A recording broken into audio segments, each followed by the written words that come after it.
Hey guys, welcome back to the show. Today is February 15th, 2023, and the news is sponsored by Analogue Spotlight, a group of photographic retailers and manufacturers who have joined together to support analog photographic media and help keep analog photography thriving worldwide.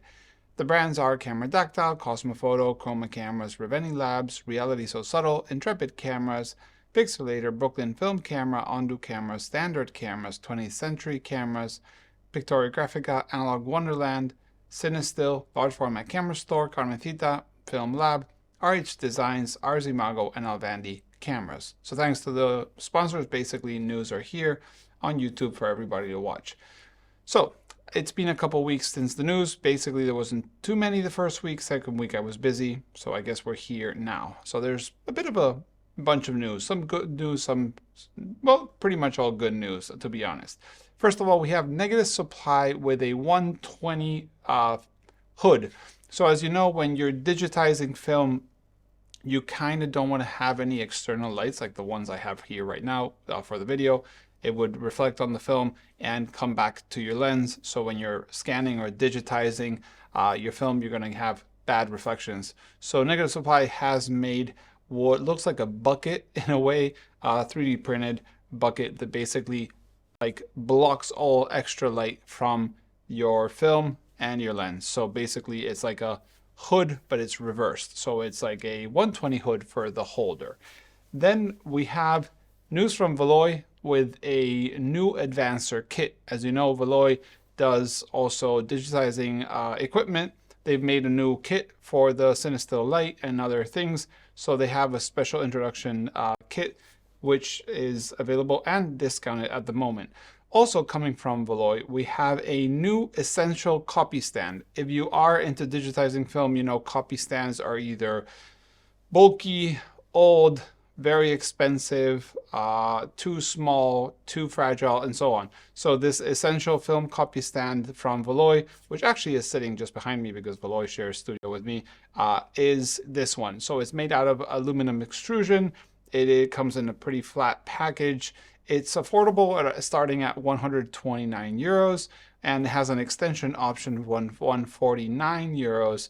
So it kind of is lightweight, it's kind of modular, it is not very expensive, it's sturdy enough. We actually have done some tests here with like 20-30 kilos on the head, and it actually holds no problem. Obviously the head, if you do very heavy stuff, makes the camera go down a little bit, but thankfully if you are using a scanner holder, it should have little knobs that let you go down and up, so you can regulate that to compensate and make the film and the camera sensor parallel, which is what you need for scanning film.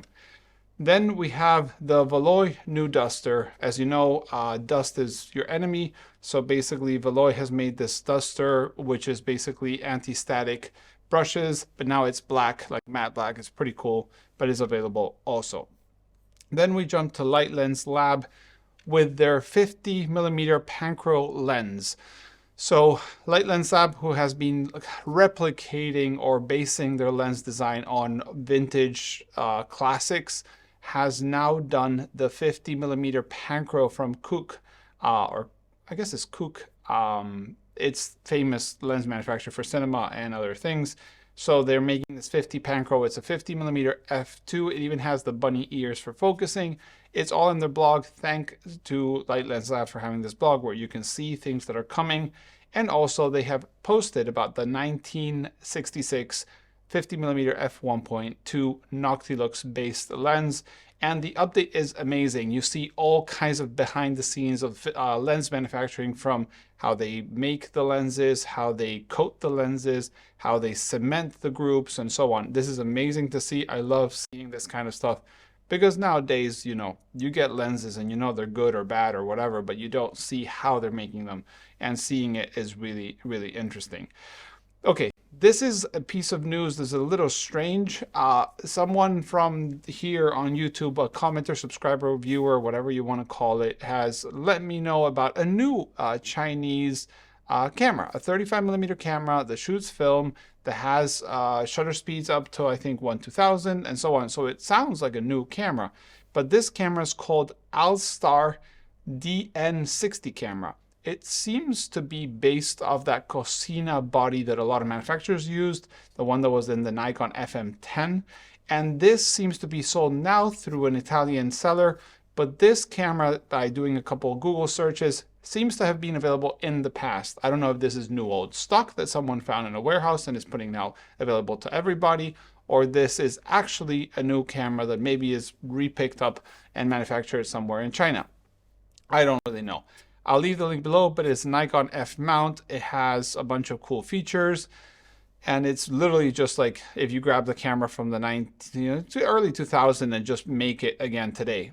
Don't really know if anybody has more information, but I have seen some secondhand ones for a couple of years ago, blog posts from like 2006 and stuff like that. So I don't know if it's new or new old stock. Then we have Standard Camera, one of the sponsors, with version 2.0 camera and also Bellows in stock. So the 2.0 has some improvement from the first version of standard cameras, and it's coming soon. Actually, if you go to the website, it says coming soon, but they posted on social media that it is actually coming soon. So I hope that soon you can get your standard camera. If you don't know what standard cameras, it's a monorail camera with 3D printed parts and aluminum parts that kind of is a monorail, and it's entry-level price. So it's in the price point of like Intrepid or the Stenopeica cheap versions, and it gives you monorail, which I love monorails myself as an architecture fan. So cool thing to see. Then we have the Resivot film trimmer. This was mentioned in the news in the past, but now it is available for pre-order. This film trimmer basically lets you cut the piece of film into the normal leader that you would get from a factory like Ilford or Kodak, but it gives you that nice cut. This is a direct copy of one made by Fujifilm for some Olympics or something, special thing they gave to some of the press. They're making it again. Cool thing about this is it has two little dots inside the film trimmer that align with the sprockets and cut it exactly in the right position, so your cut isn't going through a sprocket, things like that. But also, actually that one's around 60 bucks, and the only problem with Resivot is the shipping seems to be quite high. So make sure you wait maybe for some reseller to have it in stock. I know here where I work, we order some to have them, but you can order probably from other stores that might have it in stock, and then it'll be cheaper shipping to your location than directly from Taiwan. But if you want to get it, it's there. Then we have another film trimmer from Reflex Lab. So Reflex spelled REFLXALAB, so Reflex Lab, I'll leave the link below, has made a trimmer that is more like those punch cards. So basically you put your film, you punch card, and it cuts the trimmer. It's funny, these two I have kind of launched at the same time, but the one from Reflex Lab, I have not noticed if they have the two little dots that align your film exactly where you want it. So I would ask, but they haven't put anything on the description, so it makes me wonder if it is there, because I like the idea of having that, small like alignment. Also, the footprint of the Reflex Lab one is way bigger because it's like this big punch card scissors, and the other one is just this little metal thing that you could throw in a backpack or you can throw in your drawer, and it's easy. This other one is a bit bigger, but it's also an option just in case you want.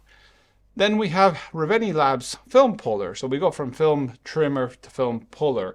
Riveni Labs solving problems that some people have, and it's basically when you put your cut film into the sleeves, it's sometimes hard to get it out. I honestly remember this being hard, but I usually push from one end and the film comes out the other. But Matt, obviously, as a tinkerer and a maker, has decided to make a little puller. So it literally goes in, hooks from the sprockets, and you can pull your film out. Probably a better solution than throwing in your greasy finger like I do, but it's available, and it's $10 Canadian if I'm not mistaken, so very, very affordable. Also from Reveni, we have the incident meter in stock. It's that one that looks like brass knuckles, but it has an incident meter. So a very different design for an incident meter with a cool bunch of features, from flash sync metering to like finger, like little, it's like a joystick, and it kind of like when you're holding a camera, you kind of can use it and don't have to put it in your pocket like some other Sekonics or similar.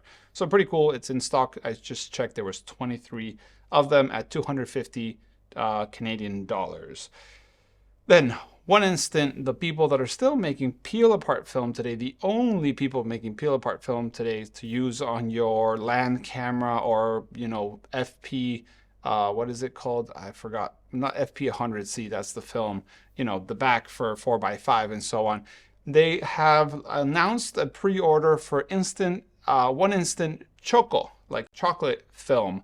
It has that black and white sepia look to it, as much as Polaroid back in the day did this Choco film, like chocolate. So this is available for pre-order, 49 euros for 3 shots, so $13 per shot. So it is a hefty price, but it's pretty similar to the other price for their one instant stuff. And there is no other one instant peel apart film in the market apart from what they're doing. Then we have a Kosmo roller machine. If you don't know about Kosmo, Kosmo is a manufacturer of machinery for, I think, labs, darkrooms, probably hospitals, based in Austria, Europe. And they have a Kosmo roller machine for developing C41, black and white, and A6. I don't know if it does those 3 in one. Obviously, I doubt it. I think it does one or the other, and you probably have to clean the whole machine. But you know what I mean. It does the film photography processes. And this roller, which I found on the website, but I think this is a new version, comes through a lab that has purchased it. It seems to be a new version that does 35mm film. It does 120, it does 110, but it also does 4x5 and 8x10 sheet film through the rollers. So this is pretty cool to see now in 2023, considering that film photography machines, developing machines like that kind of level, have kind of long been gone. And yes, Kosmo has been doing dip and dunks, but this is more smaller machine, smaller footprint, and easier to throw into a small lab. Talking about developing, we have Stearman Press with an announcement. This is the Stearman Press SP, Stearman Press stands for that, 645. If you know their tank, the SP445, it was a 4x5 tank that kind of looks like a, I don't know what you call those things, the things that you can put some alcohol in your pocket and go into, like, you know, drink whenever you want. Not that I do that, but it looks like that. But this one has been made ever so slightly chunkier to hold 6 sheets of 4x5, not 4 like before. And the chemical amount has gone from 500 milliliters to 600, so not that big of a difference for 2 extra sheets.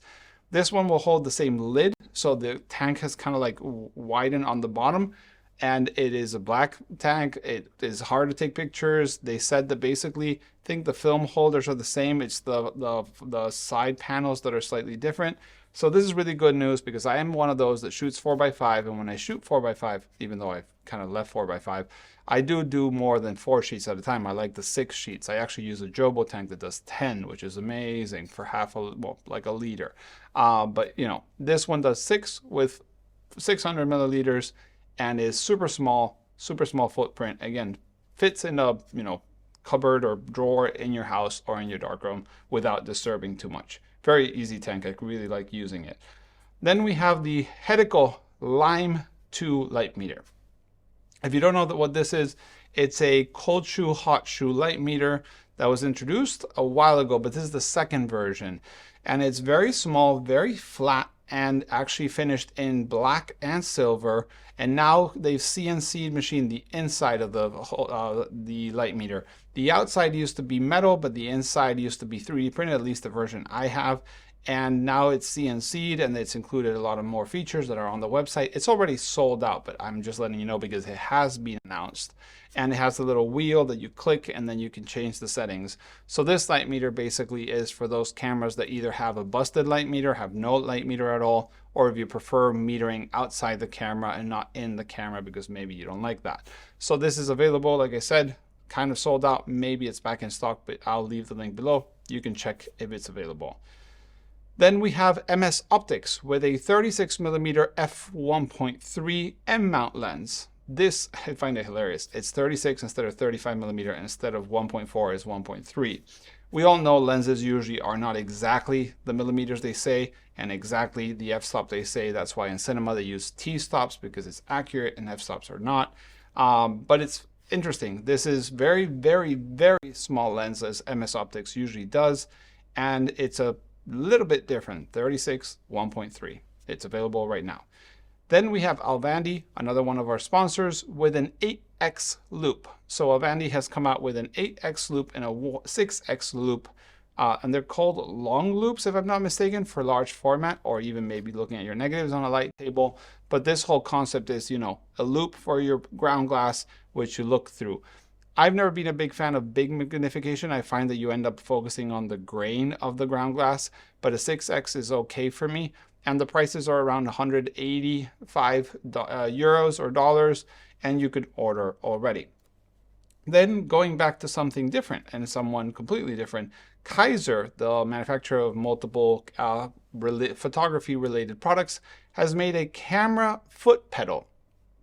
And I know this sounds awkward, but this foot pedal is actually kind of interesting for digitizing film. Let's say you have a copy stand with a camera like I have here. You can plug a 2.5mm jack to the camera as a external shutter release, and you can be scanning and with your foot pedal going click and taking a picture, and then the next picture, click, taking a picture. I use a foot pedal for the darkroom, for my enlarger. I love it, and and it's actually from RH Design, which is a sponsor of the show, and I love it, and I would happily have a foot pedal for scanning film if I was scanning with a digital camera all the time. I rarely scan nowadays, but you know what I mean. Really cool, and it comes from Kaiser. It's big and yellow. It can be screwed to the floor. It's pretty awesome. Then a product that a lot of people probably don't know about and maybe don't even know if they need it, but if you've ever heard of the Leica for Leicas, it's kind of like a bottom insert accessory for Leica cameras that lets you advance film with the bottom. Instead of advancing with the top, you can shoot and focus and then advance with a bit of like a trigger on the bottom. These are extremely rare nowadays and expensive in many cases, surpassing the thousands of dollars, because they make your camera be fast in a way. You can do like 3 shots per second on a Leica film body. But there's one that's been extra hard to find, and it's the M2 original MP version. An MP, I'm talking the 1954-55 model, not the newer one that's still sold today. Well, there's this company that nobody, at least I had never heard of, called Akagivit, that has made a copy of this one for the Leica M2. So if I'm not mistaken, this will work on the Leica M2 and the OG Leica MP. It comes both in black and silver, and it's funny because it has some like characters on the front. I want to say they're Japanese, but I'm not sure. I'm not an expert on different kind of languages. And the bottom has it in English and German. So it has the whole open and closed for loading your film from the bottom, like all Leica M bodies do. And then you have the trigger to shoot and advance fast. These have been going on eBay, and they're selling for around $1,100 US. Like I'm saying, this is usually the price. It's usually even higher for some of these models, and especially the M2 MP versions. So yeah, if you're into that, I'll leave the link below. You can actually follow and see if you can find one on eBay. I think even Japan Camera Hunter has some in stock. So if you're into Leica and you like that kind of piece of history, it's pretty cool to have. And yeah, that's the news for this week. As always, you can send an email to the email below. Thanks for watching. Thanks to the sponsors. See you in the next one.